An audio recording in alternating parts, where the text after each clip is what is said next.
And he doesn't need to indulge in this. I would advise Dr. Yasir Qadhi to stop indulging in this, because this is not his field. He's not an authority to say. I mean, when he wrote his book Introduction to the Quranic Sciences, he was a graduate student from Medina University. Okay, he was in his early 20s. He was a student.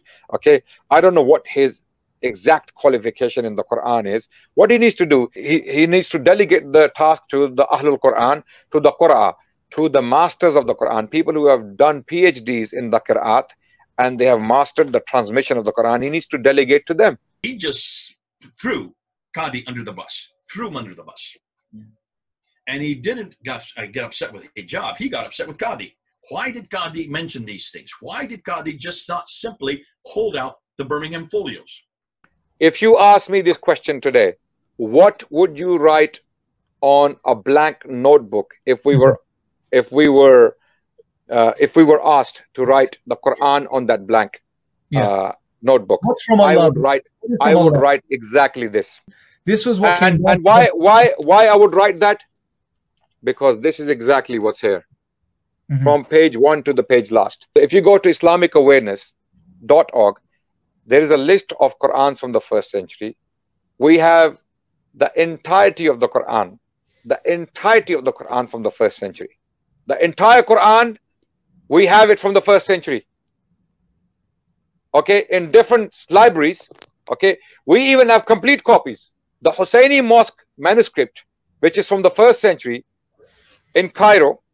Okay, Husseini Mosque manuscript is from the 1st century of Islam. It's in Cairo. It is 99% complete. The complete text of the Quran. Only first 2 or 3 pages are missing. Suratul Fatiha and maybe the very early verses of Surah Baqarah are missing. There are so many mistakes he made in just those few minutes.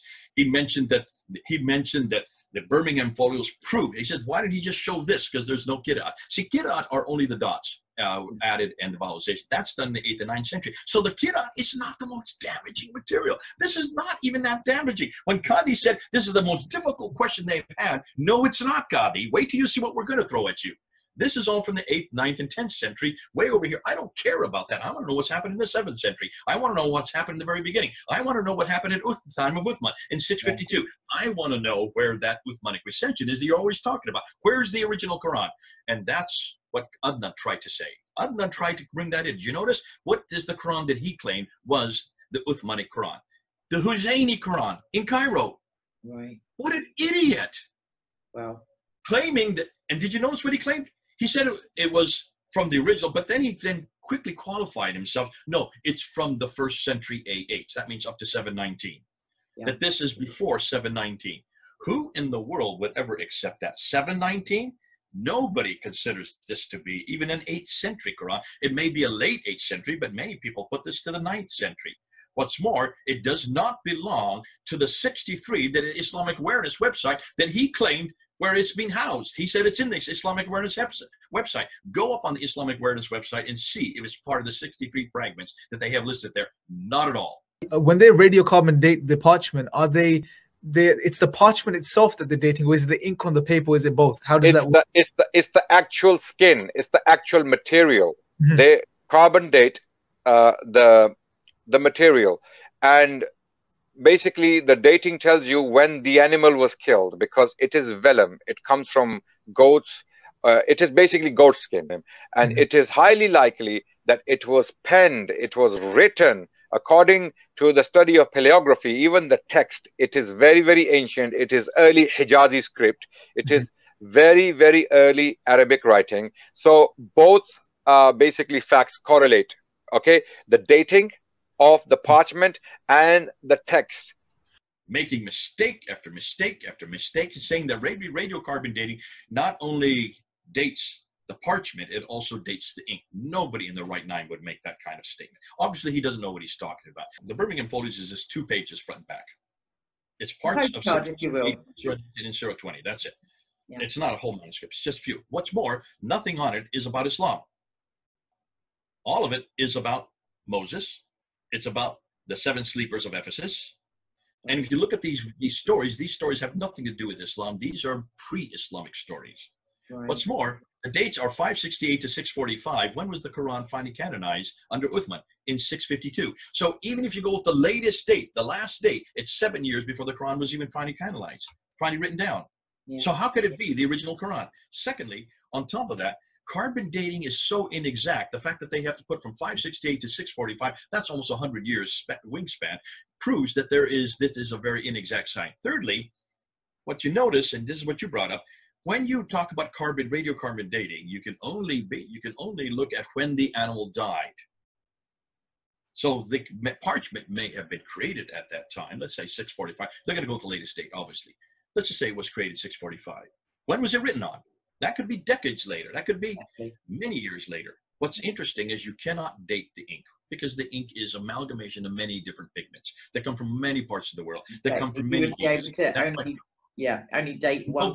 Nobody ever dates the ink. You can only date the parchment. Now, so Adnan made enormous amount of mistakes, but it's what he has done us a favor, and this is what I want to talk about. In this whole thing, everything has been Qira'at, which is way back in the 8th and 9th century. I don't want to talk about the Qira'at. I would rather they talk about the manuscripts.